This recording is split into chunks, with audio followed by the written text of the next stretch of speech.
Good morning to all students. तो हम कर रहे थे चैप्टर 2 कम्युनिकेशन साइकिल। तो हमने इसमें देखा था कि कम्युनिकेशन साइकिल क्या है, इसमें कौन कौन से रोल्स जो हैं, कितने वे प्रोसेस है, ये 2 वे प्रोसेस है, कौन कौन होता है, इसमें सेंडर होता है, रिसीवर होता है। तो अभी देखते हैं आज principle of the effective communication. Principle कौन कौन से हैं इफेक्टिव कम्युनिकेशन के। फर्स्ट प्रिंसिपल आपका रहना चाहिए कि सिंपल लैंग्वेज। जब भी आप किसी से कम्युनिकेशन कर रहे हो तो आपकी लैंग्वेज वो बहुत सिंपल होनी चाहिए, सामने वाला जल्दी से इसको अंडरस्टैंड कर जाए, रिसीवर भी और सेंडर भी। देन डेफिनेट होनी चाहिए, एग्जैक्ट डिस्क्रिप्शन होनी चाहिए। जब भी आप कुछ कम्युनिकेशन कर रहे हो तो उसको पक्का होना चाहिए, आपका डिफाइन किया हुआ होना चाहिए, डिफाइन फॉर्म में होना चाहिए। Its aim should be clear in the mind of the sender. तो सबसे पहले क्या है, सेंडर को ही अपने माइंड को क्लियर करना होगा कि जो मैं मैसेज देने जा रहा हूँ कि क्या मुझे खुद को क्लियर है। Then complete and concise. तो जो भी आप मैसेज देना चाहते हो वो आपके माइंड में ब्रीफली क्लियर होना चाहिए, कंप्लीट होना चाहिए। ऐसा नहीं है कि आधी इन्फॉर्मेशन दे दी है। आधी इन्फॉर्मेशन है जो जब भी कोई लेता है तो वो काफ़ी हार्मफुल हो सकती है। तो आपने क्या करना है, कंप्लीट जो है और ब्रीफ फॉर्म में जो है इन्फॉर्मेशन देनी है। देन अप्रोप्रिएट मीडियम का चूज़ करना है कि आप किस वे से जो है सामने वाले से टॉकिंग करोगे। Talking several factors into account such as timing and the distance between the sender and the receiver and the nature of the interaction। तो आप किस वे से इंटरेक्ट करोगे रिसीवर को। तो फ़ोन के थ्रू भी कर सकते हो, ईमेल सेंड कर सकते हो, पर्सनली किसी से मीटिंग कर सकते हो आप। तो इन वे से आप कोई भी अप्रोप्रिएट मीडियम है जो चूज़ कर लोगे। देन तो ये जो है अप्रोप्रिएट मीडियम है, जो कई चीज़ों को ध्यान में रखना पड़ता है इसमें। टाइमिंग, कितने टाइम के लिए होगा। डिस्टेंस को भी ध्यान में रखना चाहिए। जैसे अगर हम शॉर्ट डिस्टेंस पे बैठे हैं तो वैसे ही काम चल जाएगा। अगर हम काफ़ी डिस्टेंस पे बैठे हैं तो हो सकता है कि हमें माइक यूज़ करना पड़े या कोई अदर जो है सोर्स लेना पड़े इसके लिए। तो ये अप्रोप्रिएट मीडियम हमें चूज़ करना होगा अपने कम्युनिकेशन को इफ़ेक्टिव बनाने के लिए। देन ऑथेंटिक, आपका जो मैसेज है वो ऑथेंटिक होना चाहिए, उस अप्रूवल होना चाहिए, फैक्चुअल होना चाहिए, मिसलीडिंग करने वाला और फॉल्स नहीं होना चाहिए। Then courteous, the sender should be polite and courteous while communicating. तो जो एक सेंडर है उसको पोलाइट वे से और निम्रता से अपने जो है कम्युनिकेशन करनी चाहिए। इससे क्या होगा, ये हेल्पफुल होगा आपका किसमें, आपके जो हेल्दी रिलेशनशिप हैं इससे बिल्ड होंगे। हेल्दी रिलेशनशिप बिल्ड होंगे तो इससे आपको काफ़ी फ़ायदा होगा। तो आगे देखते हैं एलिमेंट्स क्या हैं कम्युनिकेशन साइकिल के।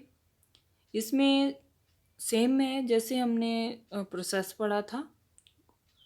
सेंडर क्या कर रहा है, आइडिया जनरेट कर रहा है, मैसेज कोड हो रहा है, मैसेज सेंड किया जा रहा है वाया चैनल, मैसेज को रिसीव्ड किया जा रहा है, रिसीवर जो है मैसेज को डिकोड करता है। देन अंडरस्टैंडिंग के बाद वो क्या करता है, फीडबैक है जो देता है। तो सबसे पहले देख लेते हैं सेंडर।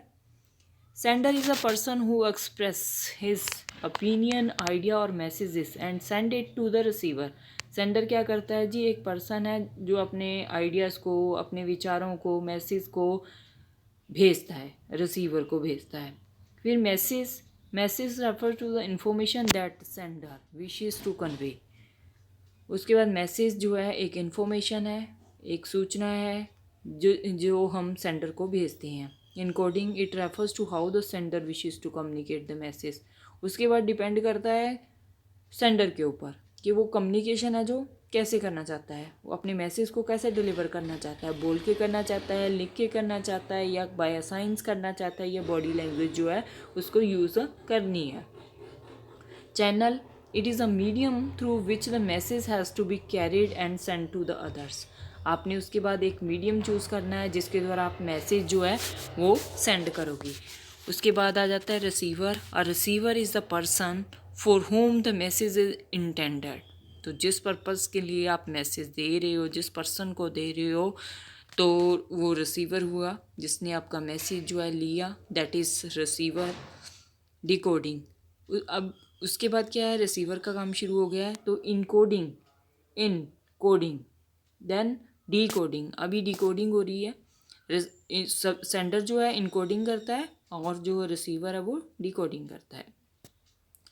फ़र्क कुछ नहीं है इसमें, फ़र्क इतना है कि सेंडर जो है वो अपने हिसाब से थॉट प्रोसेस बनाता है, फिर उसके बाद डिकोडिंग में क्या है, रिसीवर इंफॉर्मेशन ले लेता है, मैसेज ले लेता है, उसको कैसे अंडरस्टैंड करता है, उसको डिकोडिंग बोल देते हैं हम। It refers to how the receiver take message and translate it into thoughts depending on his circumstances and understanding।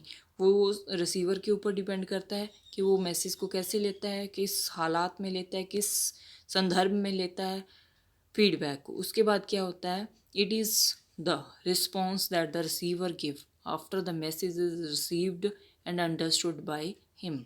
तो फीडबैक जो है, किसी को मैसेज गेट करने के बाद उसका ठीक शब्दों में आंसर देना, वो फीडबैक है। रिज़ल्ट बोल सकते हो आप, आउटपुट बोल सकते हो। देन अभी देख लेते हैं कि डिफाइनिंग फीडबैक क्या है। Feedback is an essential factor in the process of communication cycle. तो फीडबैक जो है एक एसेंशियल फैक्टर है कम्युनिकेशन साइकिल में। It is the response or reaction of the receiver to the sender after receiving or understanding the message। ये क्या है, एक रिस्पॉन्स है, रिएक्शन है, रिसीवर ने उसको कैसे गेट किया। जैसे क्लासरूम की एग्जांपल लेते हैं कि टीचर ने कुछ तो समझाया है बच्चों को, तो बच्चों के रिएक्शन बता देते हैं, बच्चों के रिएक्शन बता देते हैं कि उनको समझ आया है नहीं आया है। तो यही चीज़ क्या है, सेम वे फीडबैक है। Here the receiver becomes the sender and vice versa after gaining the receiver's response. The sender takes further action, thereby completing the communication cycle। उसके बाद क्या है, फीडबैक लेने के बाद सेंडर को पता चल जाता है कि रिसीवर ने अच्छे से समझा है नहीं समझा है, उसके बाद गेन किया है या नहीं किया है, उसके रिस्पॉन्स से उसको अच्छे से पता चल जाता है। फिर फर्दर एक्शन के लिए जो है प्रेपरेशन होती है। तो इससे ही क्या हो जाता है, हमारा कम्युनिकेशन साइकिल जो है कंप्लीट हो जाता है। अभी एक एग्जांपल दिया है इन्होंने, टीचर ने इंस्ट्रक्ट किया है बच्चों को कि लाइब्रेरी में बैठने के क्या रूल्स हैं। तो सभी बच्चों ने केयरफुली लिसन किया है और फॉलो किया है रूल्स को। तो उसी के रिज़ल्ट में उनको क्या मिला है, एक रिवार्ड मिला है, most disciplined class in the school. The recognition reveals the impact of the feedback। तो इससे क्लियर कट है कि फीडबैक है जो मीन टू से कम्युनिकेशन है जो इफ़ेक्टिव रहा है। टीचर की बात बच्चों ने अच्छे से सुनी है, तो उनको जो है अवार्ड मिल गया है, रिवार्ड मिल गया है। तो ये क्या कर रहा है, हमें इसकी वेल रिकॉग्नाइजेशन करा रहा है, पहचान करा रहा है कि बहुत अच्छा जो है फीडबैक हुआ है, मिला है। Based on the feedback from the receiver, the sender can evaluate the effectiveness of the message। Let's understand this with the an example of an example। ये तो थी पॉजिटिव फीडबैक की एग्जाम्पल। अभी देखते हैं कि आगे कौन सी एग्जाम्पल ये कोड कर रहे हैं। Your teacher guide about the place to keep your skates in the classroom after activity gets over. तो टीचर ने बोल दिया कि आपने स्केटिंग है जो रखनी है एक्टिविटी ख़त्म होने के बाद। You do not listen carefully and keep it carelessly in between the passage. As the result one of the classmate hurts himself. तो आपने ध्यान से नहीं सुना, तो इसका रिज़ल्ट क्या हुआ, एक बच्चे को चोट लग गई। तो इससे क्या हुआ, कम्युनिकेशन था जो हम रिवील कर सकते हैं, अच्छे तरीके से जान सकते हैं कि जो कम्युनिकेशन था वो इफ़ेक्टिव नहीं रहा। If you hard carefully paid attention to your teachers instruction. अगर आप थोड़ा सा भी फोर्सफुली सुनते टीचर्स को, तो क्या होना था, इसमें प्लेस जो थी टीचर ने बता रखी थी कि कहाँ रखने हैं, तो बच्चों ने ध्यान नहीं दिया है। तो जो था, एक बच्चा हर्ट हुआ था, वो हो सकता है हर्ट ना होता, उसको इंजरी ना होती। तो आगे देखते हैं। तो जो फीडबैक है वो पॉजिटिव भी हो सकता है, नेगेटिव भी हो सकता है। Positive feedback indicate that the sender can continue his communication in the same manner as before. Negative feedback, on the other hand, suggests a need for change of communication. If the receiver give appropriate feedback to the sender can modify or remodel his strategy of communication. If no feedback is given, it indicate agreement or in accepting ideas. Mean to say positive feedback और negative feedback होते हैं अगर send receiver ने अच्छे से message को understand कर लिया है, दैट इज़ पॉजिटिव फीडबैक का। On the other hand negative feedback में क्या होता है कि सेंडर ने तो अपना मैसेज अच्छे से भेजा बट रिसीवर ने उसको अच्छे तरीके से गेट नहीं किया, तो ये नेगेटिव फीडबैक में हम इसके नेगेटिव फीडबैक की कैटेगरी में हम इसको काउंट कर सकते हैं। देन आगे देखते हैं इंपॉर्टेंस क्या है अभी फीडबैक के। Feedback is required to continue the process of active communication. Feedback है जो एक प्रोसेस है जो हमें बता रहा है कि continue the process of active communication. तो हम कैसे है जो कंटिन्यू कर सकते हैं एक्टिव कम्युनिकेशन को, और फीडबैक पे ही हमारा जो कम्युनिकेशन साइकिल है वो एंड होता है। It can be effective only when it is heard, interrupted and accepted. तो ये जब तक आप अच्छे से नहीं सुनते हो इसको एक्सेप्ट नहीं करते हो, तब तक जो है फीडबैक अच्छा नहीं होगा। It determines the way forward. तो ये तय करता है कि इसका रास्ता क्या होगा, आगे कैसे फॉरवर्ड करना है इसको। Feedback help people to get on track. तो फीडबैक है हमें जानने के लिए बहुत ज़रूरी रहता है कि पीपल जो है ऑन ट्रैक है नहीं है। तो जैसे क्लासरूम में टीचर बीच बीच में क्वेश्चन पुट करते रहते हैं, तो इसका मेन रीज़न क्या होता है कि टीचर जो पढ़ा रहे हैं क्या बच्चों का उनमें ध्यान है, बच्चे अच्छे से लिसन कर रहे हैं, तो उनको ऑन ट्रैक पे रखना होता है। It guides them to know how other receives their performance. तो ये एक गाइड्स मिल जाता है हमें, एक गाइडलाइंस मिल जाती है कि वो कितना जान चुके हैं और उनकी परफॉर्मेंस है जो क्या आने वाली है। Feedback is the vital part of effective communication as it give clear guidance to the student on how to improve their knowledge as performance. It can enhance a student's confidence, self-awareness and enthusiasm for learning. तो feedback है जो इतनी quality जो है improve कर सकती है एक स्टूडेंट के अंदर। सेल्फ कॉन्फिडेंस आ सकता है, सेल्फ अवेयरनेस आ सकती है, उसकी इच्छा शक्ति है, जो एंथुजिज्म है, जो काम करने की जो प्रबल बुद्धि है उसकी, वो लर्निंग में आउटकम देती है। अगर किसी बच्चे ने अच्छे से सुना है टीचर को, हर बात को ध्यान से सुना है, तो उसमें उस बच्चे को सारे क्वेश्चन के आंसर्स आते होंगे, तो इससे ऑटोमेटिकली क्या होता है सेल्फ जो है कॉन्फिडेंस बच्चे का बढ़ जाता है, सेल्फ अवेयरनेस रहती है उसको सेल्फ अवेयरनेस में हम कहेंगे कि आगे से भी उसको इंटरेस्ट रहेगा उसमें। सेल्फ कॉन्फिडेंस को बढ़ाने स्टेबल रखने के लिए अवेयरनेस लाएगा बच्चा अपने आप में, लिसनिंग जो है अपनी इम्प्रूव करेगा, और लर्निंग है जो आउटकम उसकी तो बेस्ट आने वही वाली है। Depending on the feedback one can take a right action for the next step. तो अगर ये डिपेंड करता है फीडबैक पे कि आगे कौन सा सही वाला फ़ैसला लेना है, हमें नेक्स्ट स्टेप पे जाने पे हमें कौन सा सही फ़ैसला लेना है। Effective feedback must. तो इफ़ेक्टिव फीडबैक में हमें ये जियो बना के दिखाया है इन्होंने। Be effective feedback must. तो इफ़ेक्टिव फीडबैक में क्या क्या चीज़ें हैं जो होनी चाहिए। Be link to the work the student is doing and not measured against other students progress.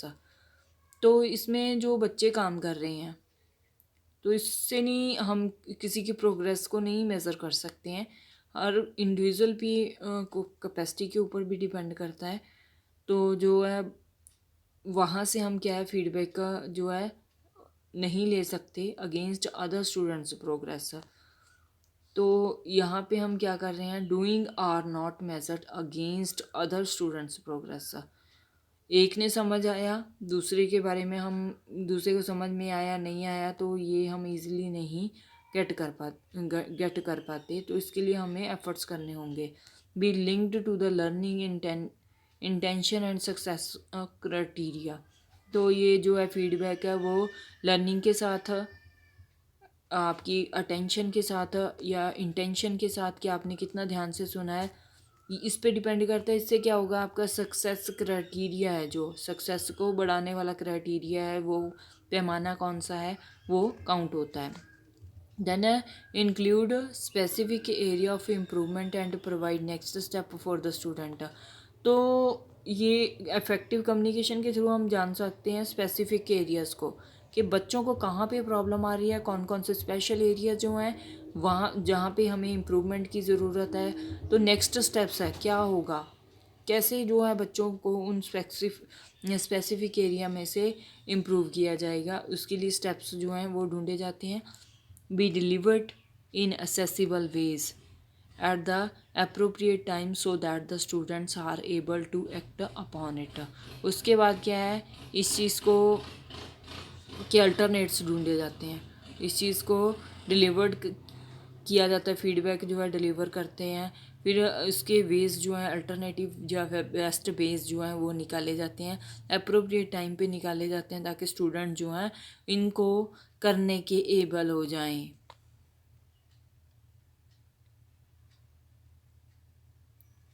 तो आगे let's understand the important of feedback with the help of an example.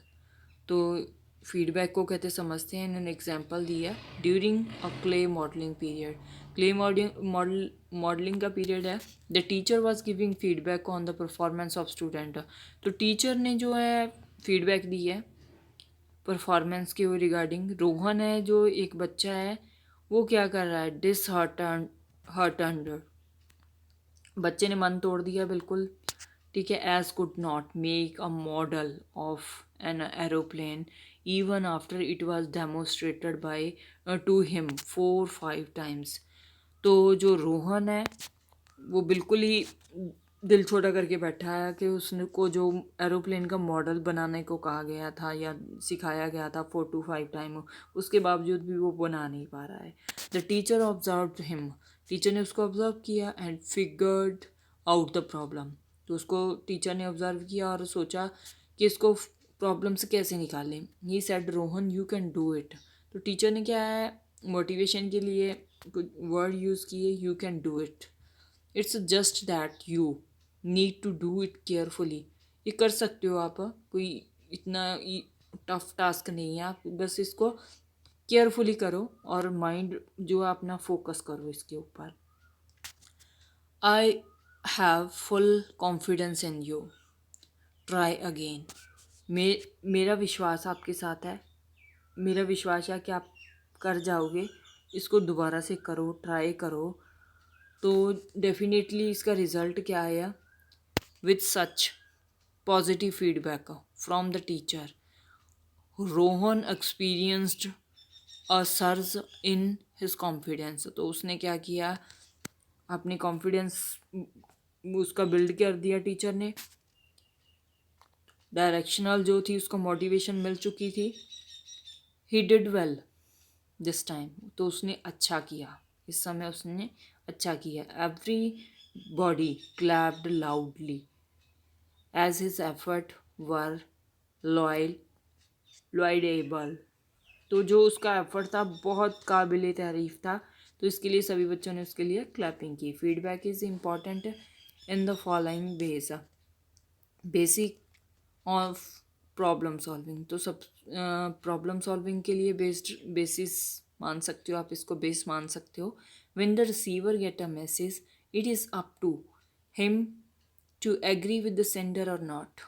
सबसे पहले क्या है कि जो रिसीवर है वो सेंडर के साथ एग्री कर रहा है नहीं कर रहा है। If the receiver disagree with the sender it can cause a problem. अगर रिसीवर के साथ सेंडर जो है कॉपरेट नहीं कर पा रहा है, उसको अंडरस्टैंड नहीं कर पा रहा है, तो it means there is a big problem. In this case, the feedback can help the sender justify the response to the receiver. तो उसके बाद जस्टिफाई करना होगा कि क्या हाँ किस बात में प्रॉब्लम क्या आ रही है, सेंटर से प्रॉब्लम है, रिसीवर को क्या मीडियम में प्रॉब्लम है, कहाँ प्रॉब्लम है, फिर उसके बिहेवियर में प्रॉब्लम है, तो उसको देखते हुए, ध्यान में देखते हुए नेक्स्ट स्टेप है जो हमें चूज़ करना होगा. तो ये टोटली जो है फर्स्ट प्रॉब्लम सॉल्विंग पे बेस्ड है. देन है इफ़ेक्टिव लिसनिंग. अगर क्लास में बच्चे बैठे हैं अच्छे से नहीं सुन रहे हैं टीचर को, तो टीचर को फीडबैक के थ्रू ही पता चलता है कि कहाँ पे प्रॉब्लम है, लिसनिंग में प्रॉब्लम है.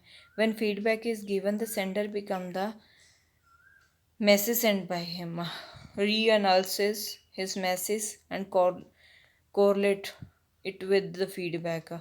This enables him to understand the communication has been successful. तो हमें क्या करना होगा, फोर्सफुली सुनना होगा, लिसनिंग करनी, अपनी जो लिसनिंग पावर है उसको डेवलप करना होगा. इफ़ेक्टिव लिसनिंग है जो हमें करनी होगी ताकि जो है कम्युनिकेशन है सक्सेस हो जाए हमारा. उसके बाद देखते हैं कैन मोटिवेट. तो फीडबैक है जो किसी को मोटिवेट कर सकता है. इसकी बेस्ट एग्जांपल जो हमने अभी रीड की है, student need motivation to study and to perform the given task well. Right feedback give at the time can do wonders for them. It can show them the right path that need to be followed to lead them towards their desired goal. तो feedback है जो teacher जो है या कोई other जो trainee है या फैसिलिटेटर है वो स्टूडेंट्स को क्या करता है, गाइड करता रहता है, टाइम टू टाइम स्टडी के रिगार्डिंग मोटिवेट करता रहता है. इनसे क्या होता है कि परफॉर्मेंस जो है बच्चे की काफ़ी इम्प्रूव हो जाती है. राइट टाइम पे हमें कई बार वंडर्स फॉर देम. तो बच्चे जो है एक्सपेक्टेशन से ज़्यादा अच्छा भी कर देते हैं मोटिवेशन के थ्रू. तो वो अपना सही रास्ता है जो वो ढूंढते हैं, सही रास्ते पे लीड करते हुए हम उनको लीड करते हुए करवाते हुए उनको हम डिज़ायर्ड गोल जो है वो अचीव हो जाते हैं, जिसका आउटपुट है जो हमें रिजल्ट फॉर्म में मिल जाती है. Can improve performance. तो हम फीडबैक के थ्रू क्या कर सकते हैं, good performance is what everybody strives for. तो जो है परफॉर्मेंस के लिए हर बच्चा एफर्टफुल है, एफर्ट करता रहता है. तो न्यू हाइट्स देने के लिए उसको ऊंचाइयां देने के लिए हमें क्या होता है, फियर्स को कम करना, फियर्स जो हैं ओवरकम करने हैं. शॉर्ट कमिंग जो भी हमारी कमियां हैं, ठीक है, हर पर्सन है जो अपनी कमियां को जानता है, तो उसको दूर करना है जी हमें. वरीज जो हमने चिंताएं हैं हमारी उनको दूर करना है. Good feedback enable you to overcome your fear and accomplish your goals with courage and determination. तो जो आप अपने गोल हैं वो हौसले के साथ और पक्के इरादे के साथ पूरे कर सको. Tool for continued learning. तो जो है ऑन गोइंग प्रोसेस है फीडबैक जो है, ऐसा नहीं है कि छोड़ दिया कर दिया. तो ये ऑन गोइंग प्रोसेस है. ऑन गोइंग प्रोसेस में क्या है, ऑन गोइंग प्रोसेस है, ये चलता रहता है. टेस्ट फॉर्म में होता है, ठीक है, एग्ज़ाम फॉर्म में या आपके पीरियोडिक टेस्ट हो गए, इसमें चलता रहता है. Remaining part we will do in next class. Thanks.